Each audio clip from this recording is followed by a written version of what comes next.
Good evening, everybody.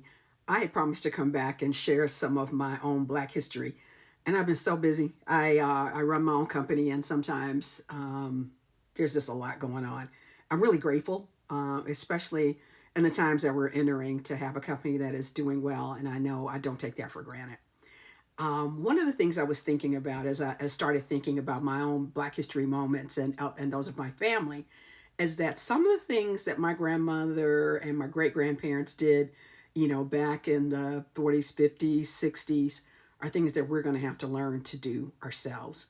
And so, with that thought in mind, I thought about my grandmother, Willow Raspberry. Now, Grandma was an extraordinary educator. She was born and raised in Northeast Mississippi, spent all but the last 70 years of her life there, and she died actually at 109 years old in my family's home area in Indianapolis. But she spent most of her life until she was 102 in Oklahoma, Mississippi, and Northeast Mississippi. And as a teacher, my mother just recalled how amazing she was in the classroom.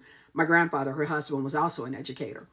One of the things my mother shared was because they were in a school district in Northeast Mississippi and my mother was born in 32.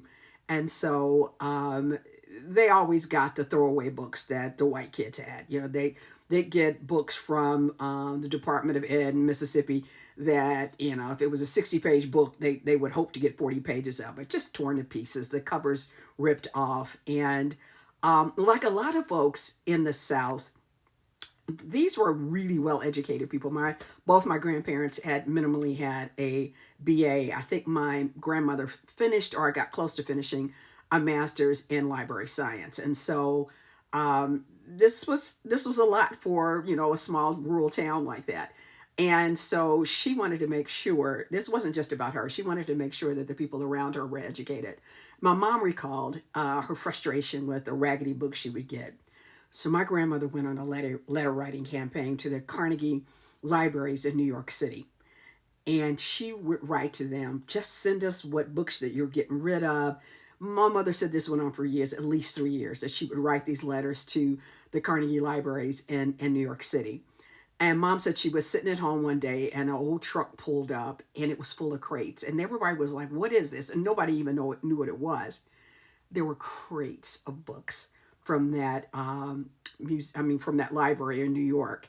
So many came over the next 3 years that they were able to set up their own library, which was much better than the city library, and had tons of books for all grade levels for their kids to learn from. And my mother said it was like an additional Christmas every year to see those trucks pull up with those crates of books and watch the determination of those teachers as they set up that library.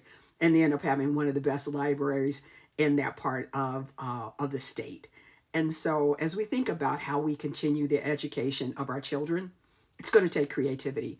With the Board of Education, the Department of Education is actually eliminated, and just not the funding starts to get cut.